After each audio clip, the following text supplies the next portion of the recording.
Maharaja gold and diamonds, toll junction, Edappally, Palluruthy, Tripunithura, Kalady, Eramalloor, Aroor പള്ളി, തുറവൂർ, തൃശൂർ.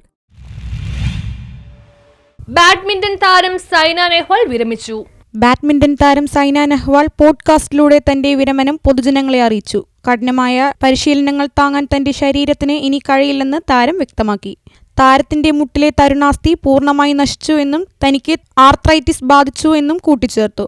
മുൻപ് 8 മുതൽ 9 മണിക്കൂർ വരെ താൻ പരിശീലിക്കുമായിരുന്നു. ഇപ്പോൾ 2 മണിക്കൂർ പരിശീലിക്കുമ്പോഴേക്കും മുട്ടുവേദന കഠിനമാവുകയാണ് എന്നും താരം അറിയിച്ചു. കഴിഞ്ഞ 2 വർഷമായി മുട്ടുവേദനയെ തുടർന്ന് മത്സരങ്ങളിൽ നിന്നും വിട്ടുനിൽക്കുകയായിരുന്നു എന്നും സൈന നെഹ്വാൾ അറിയിച്ചു. 2022 ലണ്ടൻ ഒളിമ്പിക്സിൽ വെങ്കല മെഡൽ നേടിയ സൈന നെഹ്വാൾ ബാഡ്മിന്റൺ ലോക 1-ാം നമ്പർ പദവിയിൽ എത്തിയ ആദ്യ ഇന്ത്യൻ വനിതാ താരം കൂടിയാണ്. 2016 റിയോ ഒളിമ്പിക്സിനിടെയാണ് താരത്തിന് ആദ്യമായി കാൽമുട്ടിന് പരിക്കേറ്റത്.